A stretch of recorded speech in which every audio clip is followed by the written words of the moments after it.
setting up your meeting for Facebook Live. Says we're streaming on the Zoom app. Says it's connected. Done. Redirecting to Facebook. Oops, I'm on Facebook.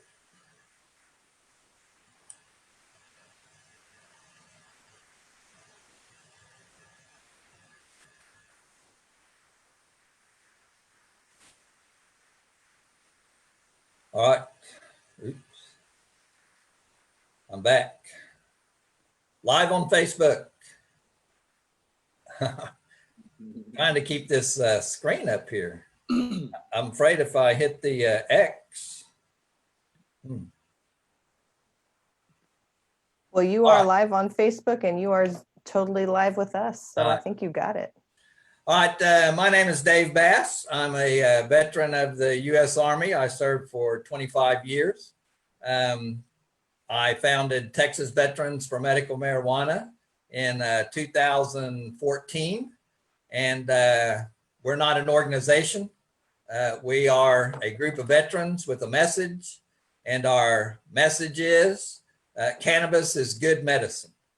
And we want to get that message to every veteran in the entire state of Texas.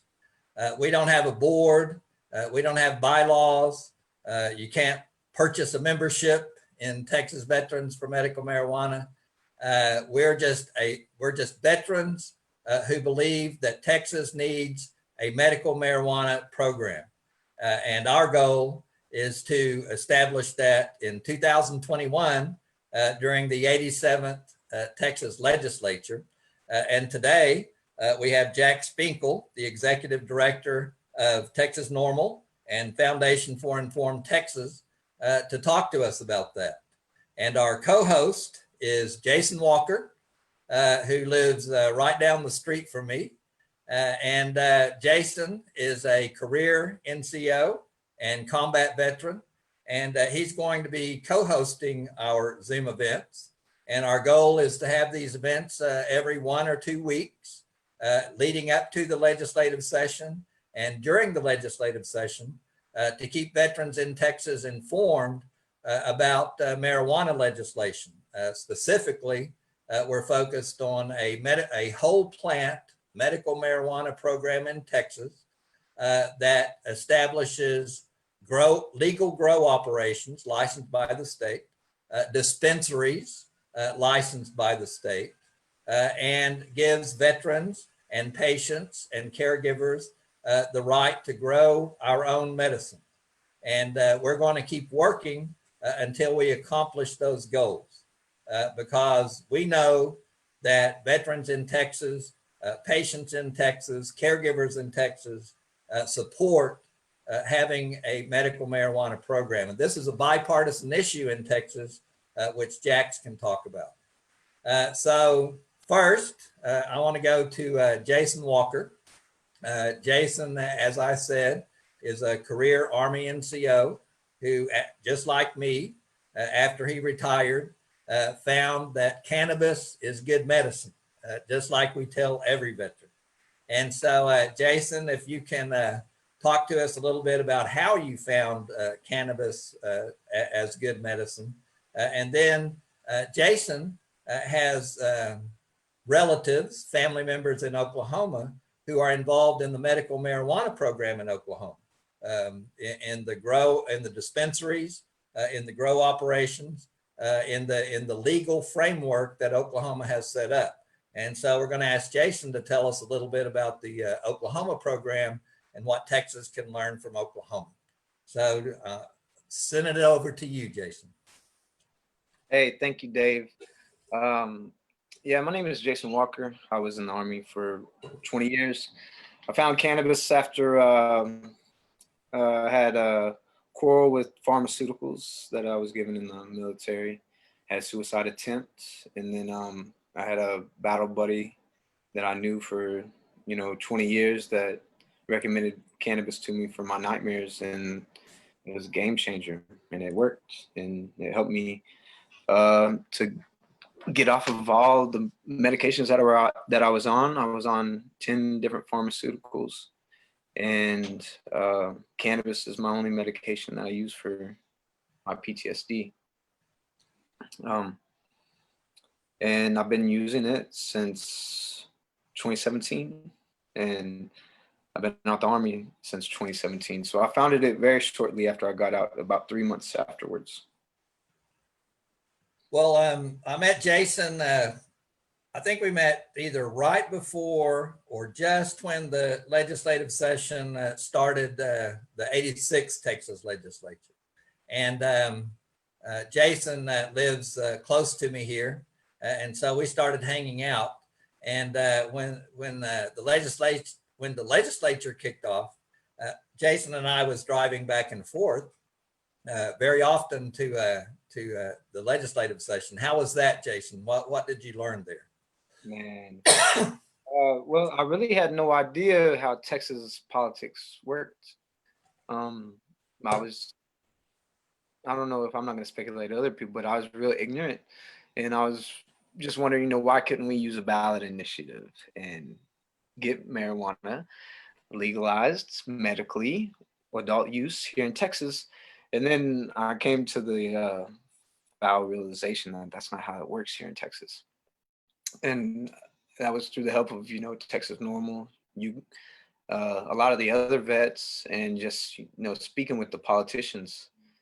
And man, the rides back and forth were amazing. I always, you know, we always joke about that we should have done like a podcast or something about our rides over there, the discussions that we were having on the way there and back.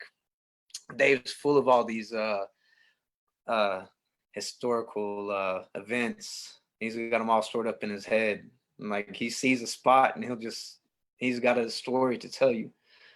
But I think we hit it hard with whenever we went to see our representative Brad Buckley with April, and we got him to get on our side about the medical portion. And then we were trying to go ahead and have a meeting with our senator, but she didn't want to do that. And I think she met with you, or she had her chief of staff meet with you. And it was because she was out on the Senate floor, but we still haven't met with her yet. And, you know, it's been over a year, but man, it was a hard, fast lesson that I learned about Texas politics with all of you guys last year. And this fight is a long fight. Like you said last year, it's not going to be won in one legislation, that we're going to have to continue to go back to get what we want. And I think, you know, caveat right into that is Oklahoma has one of the best medical marijuana programs in the country. The way they set it up is the doctors get to decide on whether you qualify for it or not. There's no existing conditions. There's no THC cap. The legislators don't get to decide that, you know, 0.3% THC is enough for our patients. But another point to make on Oklahoma is the way that they set up the licensing to cultivate and process and to run your dispensaries. They're really cheap too. So a lot of people got to go ahead and get in on the business. And that's how I have family members in it, because they were able to get in, because the licenses are very inexpensive right now. I was reading just yesterday, and can y'all hear me? Mm-hmm. Okay. I was reading just yesterday that an interesting thing about the Oklahoma program is none of the big giant marijuana operations from the other states have moved into Oklahoma yet. It's all small operators, small family-owned businesses. True Leave, all those others aren't there yet. That's true. And I believe one of those reasons is because whenever they made the law, if you were out of state, you can only own a quarter of whatever it was that you were going to apply for your license. You can only be a quarter owner of that. So it promoted to have the people that live within the state to open their own cultivation, their processing, and dispensaries. Well, I hadn't really thought that through till yesterday. Jax, do you think that's something that that we could learn from Oklahoma and Texas, is to set it up so that the licensing procedure would favor small business owners? That is definitely something that has been talked about for actually quite a few legislative sessions, especially with the most recent hemp program. They were really trying to push for keeping it, Texas businesses, Texas owned. So I think that there is an appetite for that. We don't really see that being the case in the medical program right now. I think there's one that's Texas native and the rest are from out of state. But I do think that with the hemp program, we are seeing a lot of Texas businesses, Texas farmers. So not a lot of big MSOs coming over here. But, I think there's a lot of common sense lessons we can take from Oklahoma. And I would think that kind of keeping licensing low and letting the free market kind of decide what happens with the dispensaries. Because I think it was, a lot of dispensaries kind of popped up.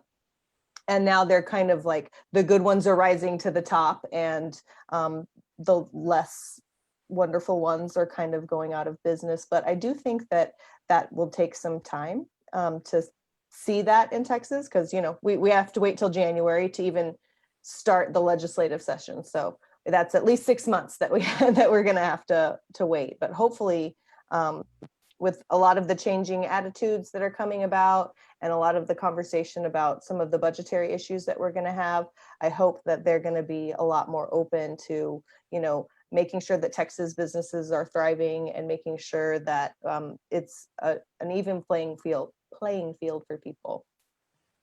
What other lessons can we learn from Oklahoma, Jason?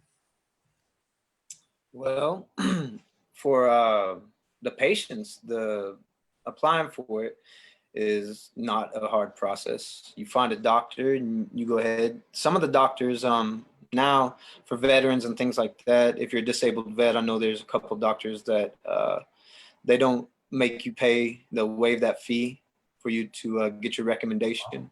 And then you go ahead and you get your card.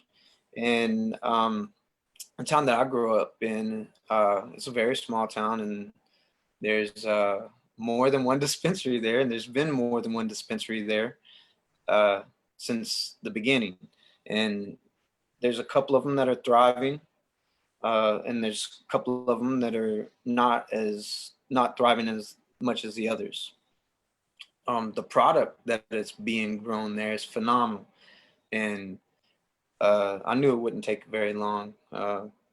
We got to see what come out last summer, and we'll get to see what comes out this summer too with the outdoor grows. And that's where I got to see the outdoor grow at the Oklahoma Gromies cultivation spot. That's where my son works. And they had just moved the plants from the indoor to the outdoor, and they looked phenomenal already. They have all kinds of products there too in Oklahoma, and they're great products. They have the edibles, they've got salves, they've got flour, they've got concentrates. And it didn't take long for them to go ahead and get the quality of those products to where it is, it meets or it exceeds some of the other states. Like one of our friends from Nevada, he came with us. I went to Oklahoma this weekend, and he said that the concentrates in Oklahoma far exceed what's going on in Nevada right now.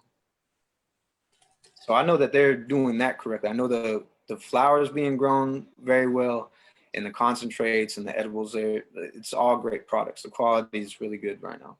Well, they've been practicing a long time. I joined the Oklahoma National Guard in 1981, the 45th Infantry Division.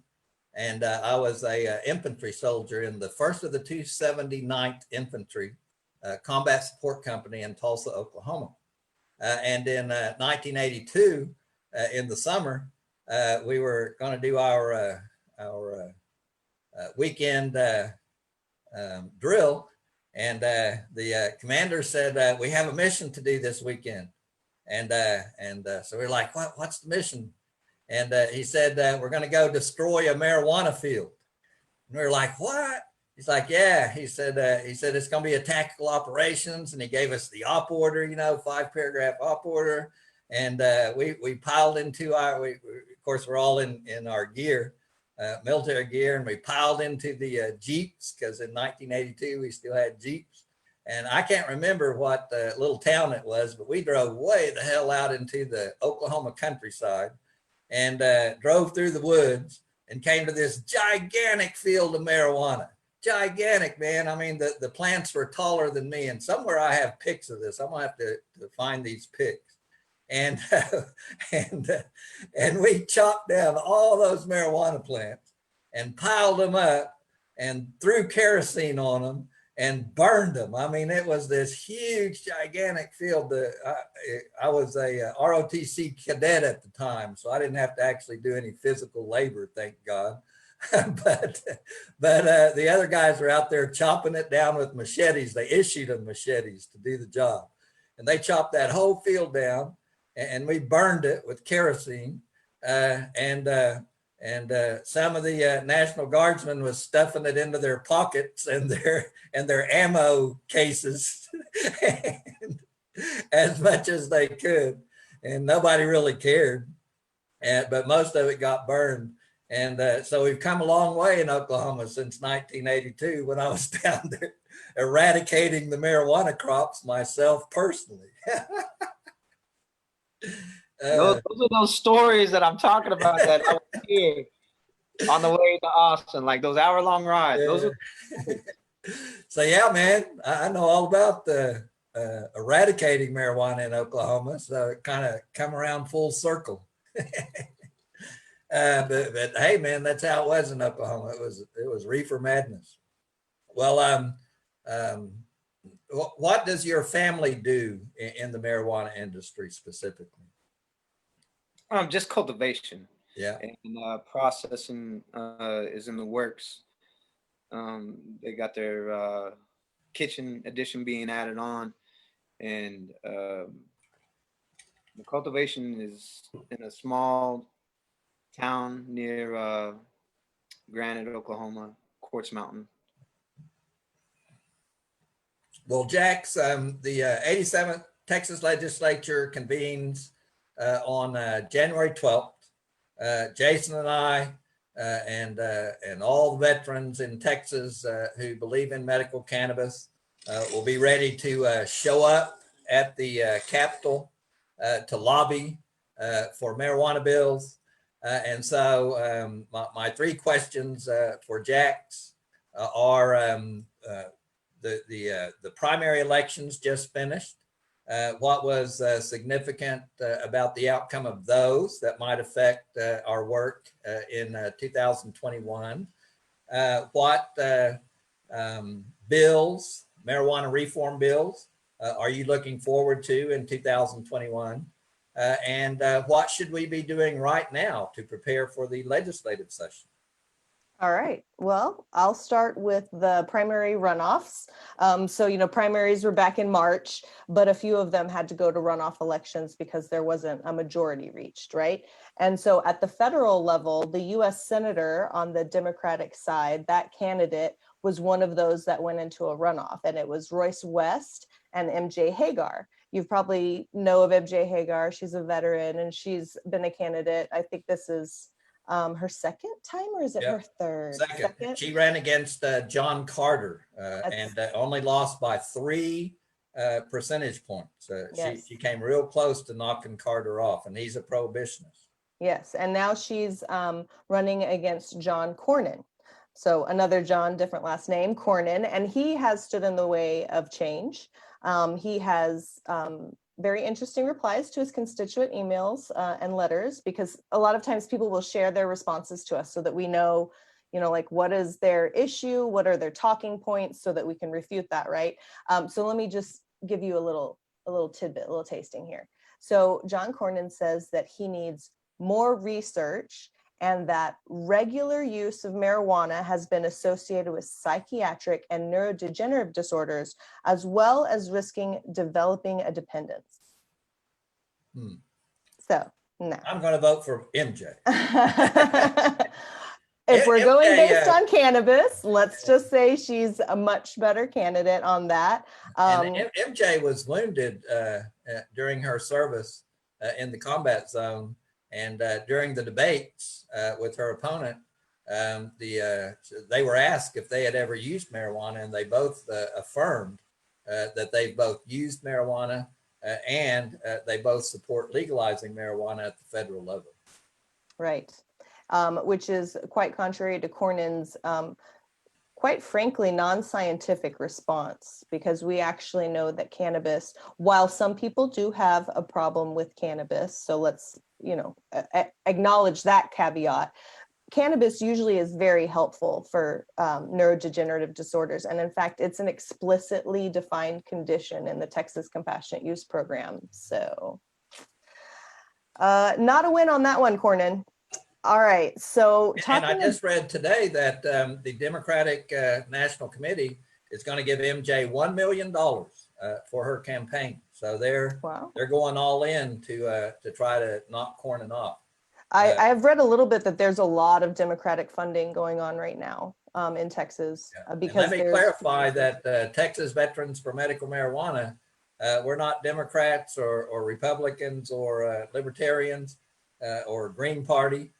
But we have one issue, and our issue is a medical marijuana program in Texas, and so that's the only issue we talk about, and that's how we judge candidates: is can they help us get medical marijuana for our veterans at the national level, especially through the VA system, and can they help us legalize marijuana in Texas? So that every patient, veteran, and caregiver can have access. Back to you, Jack. Sure. So let's talk about a congressional district race. I'm sure when I say the name Pete Sessions, people probably know who I'm talking about.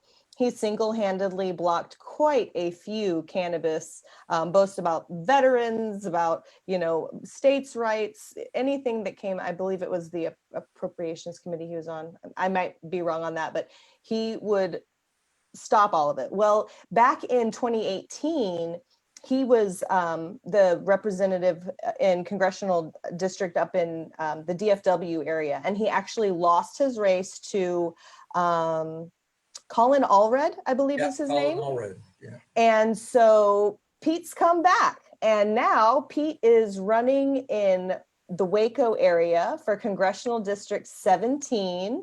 He did win his runoff race, so he will be the Republican candidate on the ticket in November, and he's facing a Democratic opponent, Rick Kennedy. This is a historically conservative district. It is likely that Sessions could win this district and then be back in DC. Yeah, and we went up to, thanks to Jackson, Heather, and Sean McAllister of DFW NORML, Texas Veterans for Medical Marijuana went up to DFW to campaign against Pete Sessions. And so he has risen from the political defeat like Dracula, come back. He bought a house down around Waco specifically so he could run for Congress in a gerrymandered district that gives the edge to the Republican candidate. And the Republicans down there chose him. So we might have to deal with Pete again. This is true. Sorry, everybody else in America. He's really against marijuana. He stopped every bill in the House of Representatives from moving forward in his committee. He just would not allow it. I actually have a link that I will drop in the comments here a little bit later on the Facebook stream that will take everybody to this runoff results blog. And it's got a whole bunch of links to stuff, so they can actually click through and see some of the wonderful prohibitionist things that he did while he was in office. So talking about the state level, the next one I want to talk about is SD 19, Senate District 19. Roland Gutierrez won his Democratic runoff race, and he is going to be facing off with Pete Flores on the Republican ticket. Now, of note is that Roland Gutierrez has very vocally in the media said that he will be authoring a retail adult use plan and a bill, and we've been able to take a look at it, and it's definitely a great starting point. So it's going to be interesting to see if he is able to take that district or if it will stay with Pete Flores. It is of note that Pete Flores was a co-sponsor for the Texas Compassionate Use Program and the Industrial Hemp Bill. So he's good on that, but Roland is clearly ready to be a champion for legalization. So that is Roland traveled up here to Killeen and made videos of our veterans and interviewed me and Jason and Phil Giroux and April and quite a few of our veterans, and published those videos on his campaign site. So Roland's 100% committed to legalizing marijuana in Texas. And if we can get him in the Senate, then he can put a lot of pressure on the lieutenant governor to get his bill heard when he writes it. I just want to real quick make a note. Tamara in the comments on Facebook, she says, Texas, please do all you can so Sessions doesn't get elected. You're our only hope. I know, girl. I feel you. We'll try. It's Waco, though. So then another one to talk about is SD 27, which is down in the Valley, Rio Grande Valley area, Eddie Lucio Jr. So this is Eddie Lucio III's father. He won the Democratic runoff for that district, and he'll face a Republican challenger, Vanessa Tijerino.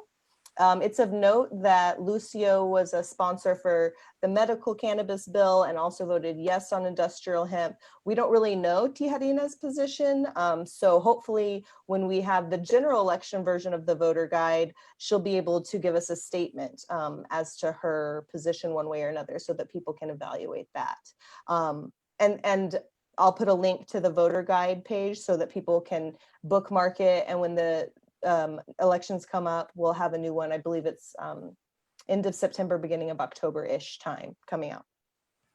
So here is a Republican incumbent that I'm going to talk about next, who actually lost their runoff, Dan Flynn in HD2. He was a bit of a prohibitionist and liked to vote no.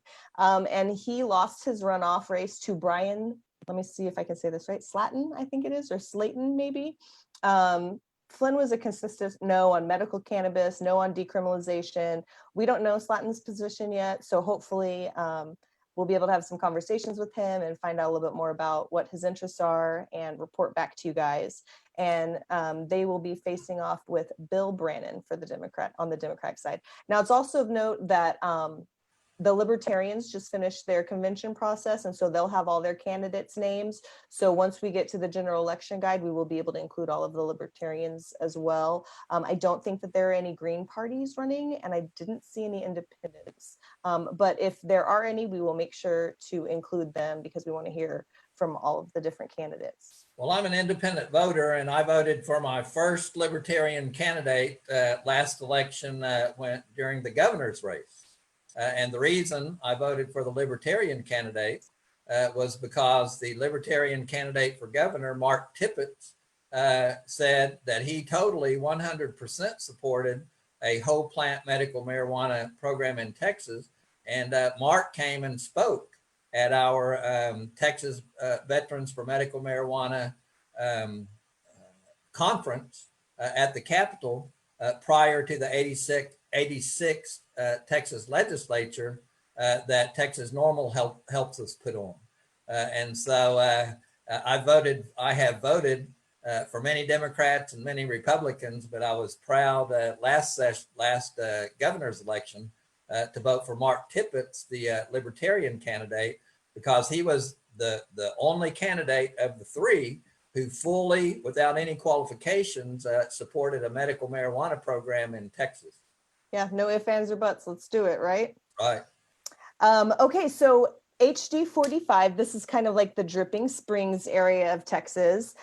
Carrie Isaac, she is the wife of former Texas House Representative Jason Isaac, who you might remember was a huge champion for medical cannabis in the 2015 session and worked with Lucio III to get like, what was it, 75, 80 co-signers on their really comprehensive bill. He was a very conservative Republican. Very conservative Republican.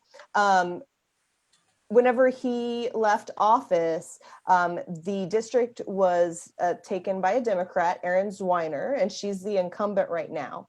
And Carrie Isaac won her runoff. So now it'll be Zwiner and Isaac facing off of each other in that race. It's of note that Zwiner was the co-author of Medical Cannabis, Penalty Reduction, and Hemp during her freshman term. So that is good for her. Carrie Isaac, I know that, she's friendly with medical cannabis, and she filled out the voter's guide. So you can take a look at all of her responses as well. So, both candidates have a good shot at the seat, and whoever takes it, will be a champion for cannabis, I believe, in one way or the other. So That's this what I will like be watching. in Texas is we're in the situation in Texas now with more conservative Republicans who actually believe in the core Republican principle of keeping the federal government out of our personal lives. So now we have races where both the Democrat and the Republican and the Libertarian candidates are on our side. And that's great progress in Texas. It's like, just who is more on the side of what you want to see, right? Is what you're voting on at that point. Right, if you're a straight cannabis voter. I have no problem voting for Republican candidates who really do believe in the Republican idea of keeping the government out of our personal lives. And I vote for Democrats who support marijuana reform. And the Libertarians have always been in favor of marijuana reform and marijuana legalization. That's right. Okay, so let's talk. I have just a few more that I think about 3 or 4 more that I want to go over. So HG 47, this is also kind of an Austin area one. So the Republicans had a runoff, and the winner was Justin Berry. Justin Berry is an active police officer, and he's the appointed vice president for his police union. And he will be facing off with Vicki Goodwin, the Democratic candidate. She was a co-author for medical cannabis and penalty reduction, and she also voted yes on the hemp bill. So she's been good on all of our issues. I'm not sure exactly where Justin stands. I have talked with him a little bit about criminal justice up at the Capitol when I've seen him there. I'll leave it at that. It'll be interesting to see what happens there. It's typically a more Democratic district. So, Vicki has a good chance, but, never take anything for granted. No, not this election, not in 2020. You better work. 2020 is making you work for it all. Yeah. And then this one was a little bit kind of sad for me, actually. In HD 59, Dr. J.D. Sheffield, who was the Republican incumbent and had been an advocate for medical cannabis, he lost his runoff race to Shelby Slauson. And on top of being a medical cannabis advocate, Dr. Sheffield also voted yes on decriminalization and on hemp. So, he was an ally and he lost his runoff, but Shelby Slauson is, I believe, running unopposed. So I think it's going to be very important that if you're in the district, reach out to her, and we'll make sure we try to get her, the good rundowns on where we're at with policy-wise, education about the plant and all of that. But as a freshman legislator in a very important district, if you're in 59, let's make sure that we welcome her and make sure she has good information to make decisions on. It was interesting to me in HD 142, which is down in Houston. Harold Dutton was actually in a really close race in his runoff. And Harold Dutton has been, a long time advocate for criminal decriminalization. And I think he authored one of the first, he authored the first bill ever back in the late 90s, early aughts. And so he ended up maintaining, his name on the ticket, and he'll be facing off with Jason Rowe. Last thing I want to cover is a special election in the Austin area. Some people might be familiar with Kirk Watson. He was in SD 14, and he had to leave his position early for some other things that he's going to be doing, and so they had to do a special election to fill that seat. And it looked like it was going to have to go to a runoff, but it ended up that Eddie Rodriguez, who has been a cannabis ally, ended up conceding to Sarah Eckhart.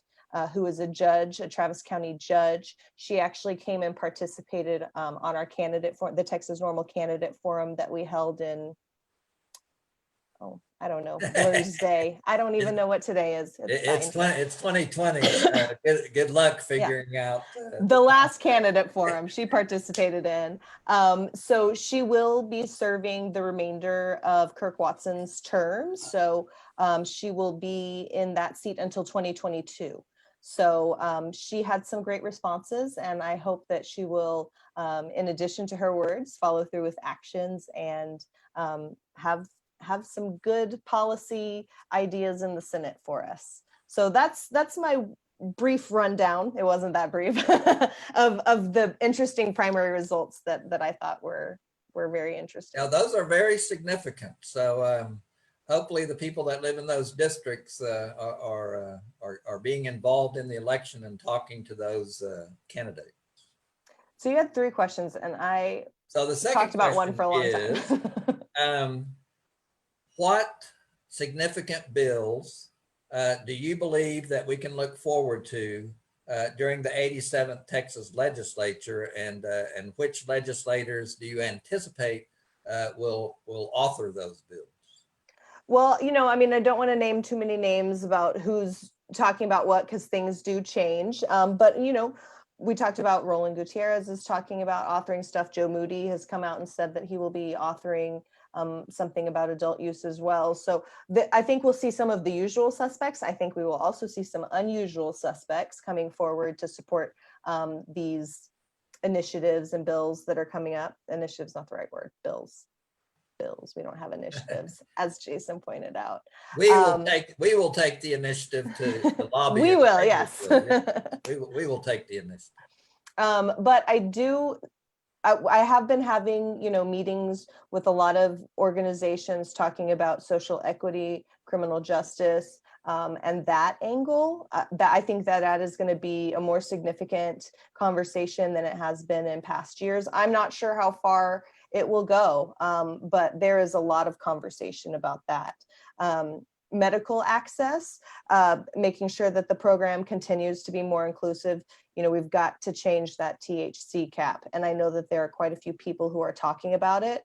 But I mean, as we've seen in the past, whichever bill is picked to be the winner, we're going to have to just try to make it as good as possible. And I'm hoping that it is a, THC lift with no conditions list like we see in Oklahoma. I know that there will be bills like that authored. I don't know how far that they will go. And I think that there will be several different types of looking at decriminalization. So it's going to cover all of the topics: legalization, decrim, medical.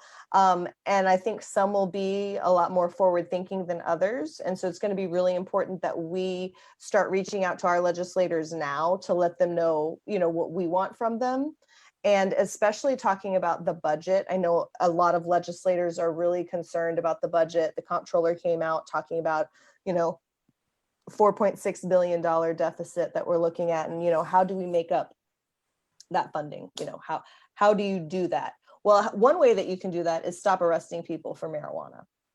Yes. Save a bunch of millions that way.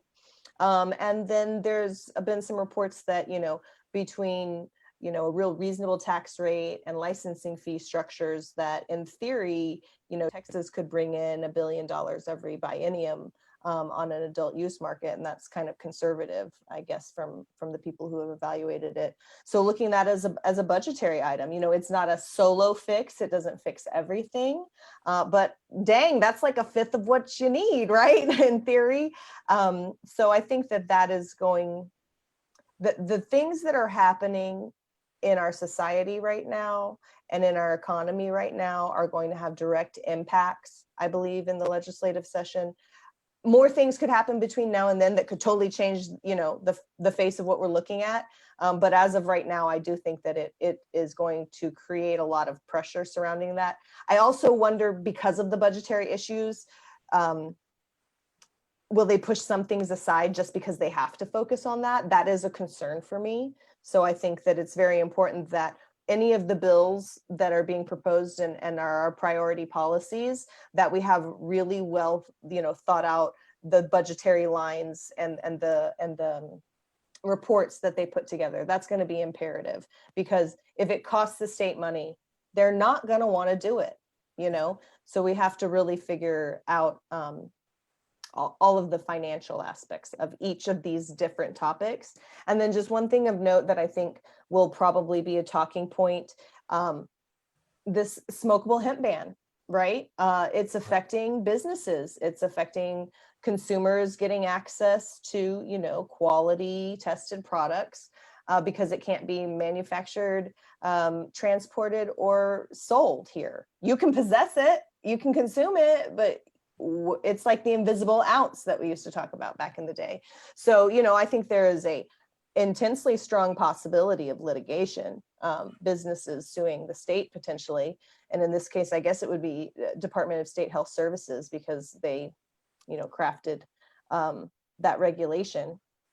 But if it doesn't get fixed in the courts, then I think it will be addressed in some manner during the legislative process. You know, Texas raised the smoking age from 18 to 21 last session. So I know that people are not like big on smoking, and I'm not advocating for smoking or not, but if people are going to consume these products and they make up a substantial amount of businesses' incomes, it's important that we not, you know, tie up businesses in Texas where other states have the ability to do this, you know? So that is definitely one hemp thing that I think will probably be addressed in the session. Yeah, that's a really good test. Do the Republicans really believe in keeping the government from crippling small business owners and imposing themselves on people's personal lives, or do they really want to take this action and hurt small business owners in Texas and interfere in the choice of patients, which is the issue of medical freedom that we stand for. Mm-hmm. Absolutely. And it's going to be interesting to see what advocacy looks like. You know, we've kind of, I think personally, a lot of us have done a really good job of adjusting to the pandemic and kind of doing these virtual kind of things like you're doing right now for people. But, you know, what does a hearing look like? Right. You know, because if you guys have been watching city council, a lot of city council, I mean, it's a Zoom like this with 300 constituents calling in, you know? So I think it'll be interesting to see how they deal with that. You know, in the past, they've considered at the beginning of sessions, House rules that would allow for people to participate through the internet, and it's never really ever passed. And so they may be forced to do it in this instance. Or another thing that I've heard is that they'll rent stadiums or conference arenas so that people can be spaced out. I haven't seen it, but I've heard that they're already installing plexiglass on the diocese for the legislators to be separated. So it's going to be really interesting to see, how do you have a meeting with your legislator? How do you go to a hearing? What does that look like? Is it more inclusive because it's online, or will it stay that you have to come up to the Capitol, which can be very difficult for some patients and, you know, people who maybe don't have the money to drive, you know, in some cases 8-9 hours to come to the Capitol, you know? Well, what's the number one thing that each of us should be doing right now, who are in the movement in Texas to reform marijuana law? What's the most important thing we can do between now and January? Well, if I have to just like get it down to one thing that you have to do, you need to go to texasnormal.org/activist guide and read it. Just become familiar with the landscape. Make sure that you know that in Texas, you have to vote. Like, it is not an initiative. We are not collecting signatures. You have to vote. Make sure you're registered. Make sure you look at our voter guide in November. And remember, November 3rd is the election day, and it's like November 9th that these legislators start pre-filing bills. And then January is when the session starts. So it is not that far away from whenever people will actually start filing bills, just a few months. So make sure, on top of being registered to vote and voting, that whoever your incumbent legislator is, proactively reach out to them and talk to them about this issue. because I guarantee you, especially during this session, they will not have time to meet and greet new people. They'll know that you volunteered for their campaign and you came in and you sat with them. And when they see you, they'll be more likely to, hey, good to see you, you know, but they are busy those 140 days. Like Jason said, Jason got baptism by fire last session. Like, are you ready? Here's 140 days of crazy. All right, well, it's time for last words. And so I'll go first, and then Jason, and then Jax will have the last word. And so my last word is that on our Texas Veterans for Medical Marijuana Facebook page, sometimes when we make a post about what a particular candidate believes about marijuana, people will say, hey, you guys don't be a one-issue voter. And here's my response to people who tell me, this is just my personal response, to not be a one-issue voter on marijuana reform. And my response is, look, medical marijuana, people's lives depend on medical marijuana. Cancer patients, their lives depend on access to medical marijuana. Veterans with PTSD who are contemplating suicide, their life depends on having legal access to good medicine, to cannabis.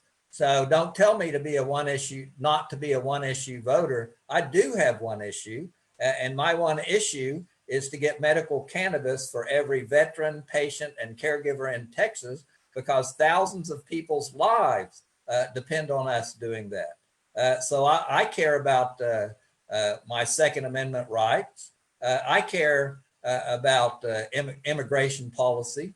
I have a particular view on abortion and on religious freedom.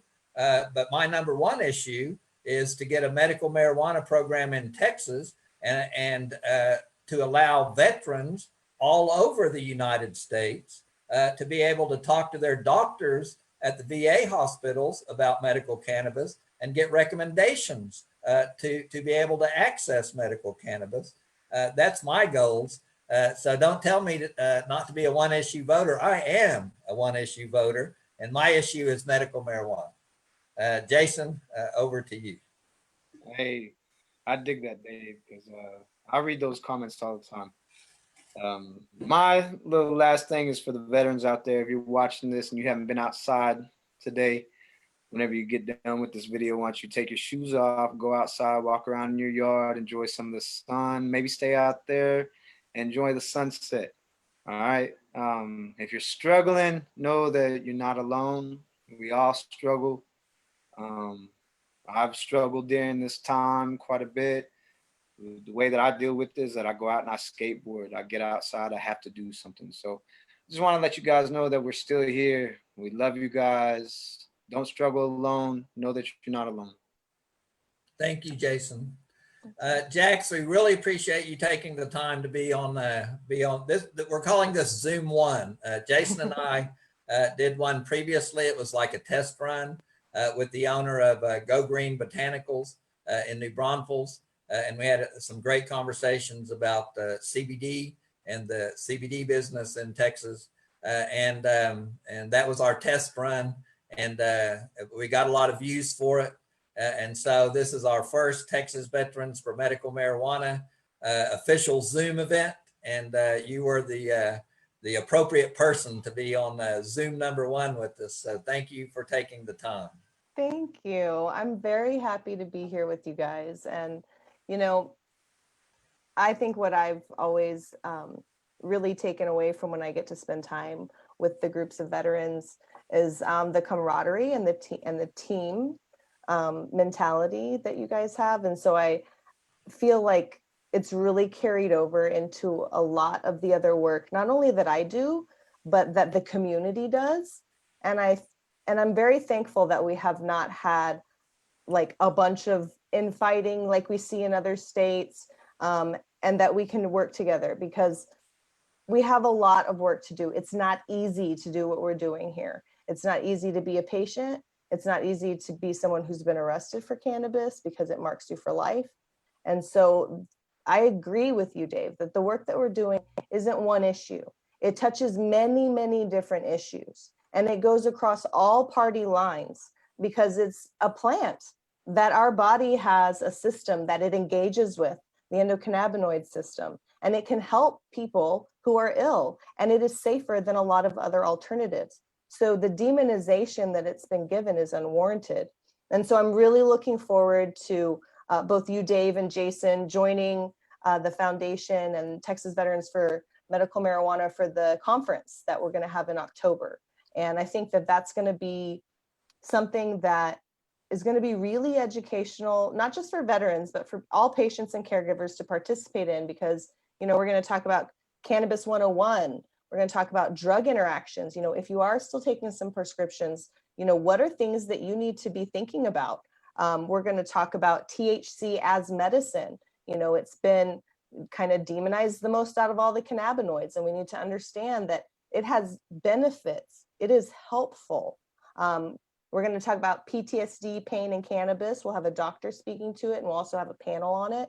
We'll talk about veteran engagement, a little bit about legislative and electoral processes like we did. And we'll also have the Ag Commissioner come and talk to us about growing hemp for veterans. And, you know, by then we'll have hopefully had our first harvest and maybe even be processing and getting an update on how that's going. So I'm just looking forward to, in this time where things are really difficult, trying to create a place where we can all like be grounded, that, you know, cannabis education and activity is still happening, and that we're not just giving up because things are difficult right now. We're going to adjust and overcome and hopefully be able to be more inclusive and stronger because of it. Well, we appreciate Foundation for Informed Texas and all the work you're putting into sponsoring our statewide Veterans Conference on October 17th. Normally we have it at the Capitol right before the legislative session. But this session, Jax has arranged for it to be a really wonderful virtual event. So go to Foundation for Informed Texas or Texas Veterans for Medical Marijuana, find the event and register. Tickets are $15. Is that correct, Jax? Yes, it is. It's $15 to register, and that money will go directly to our work in the 87th Texas Legislature. If you are a veteran who is having financial problems, then you can fill out a little form, and we are getting people to sponsor veterans. There's a buy a veteran a ticket option that you can select, and we've already had people selecting those and buying those. So I'm very appreciative that they are going to make sure that veterans who may not have $15 to spend on it can still get this education. And if you're a business owner, look on the sponsorship tab, and you can be a sponsor of our conference and get the name of your business out there, and let everybody know that you support veterans in Texas and you support a medical marijuana program in Texas. We know first of all, we know we're going to win eventually because truth is on our side. So our opponents can only stand against us for so long. So our victory is assured. We are going to have a medical marijuana program in Texas. And it's going to be a gigantic program. And as Jack said, it's going to be worth $1 billion or more dollars a year. And it's going to provide thousands of jobs and thousands of opportunities for small business owners. And that's why, one reason why we want to reform marijuana law in Texas, because it's going to open up so many jobs. So if you're a business owner, please consider sponsoring our veteran conference on October 17th. Any last word, Jax? I'm just going to drop a link to everything in the comments in a minute. So if you've been watching or you're watching later, you'll be able to click on all the things we've been talking about. All right. Well, thank you, Jason, very much. Thank you, Jax. I'm going to find the end button here, and our video will be posted all over our social media. And we look forward to it. Jason and I are planning on doing these Zoom events once every week or 2 weeks, and we'll have an interesting guest each time. We have a good list of people we want to talk to. So look for our Zoom event number 2 coming to you soon. Thank you all for being on. Bye.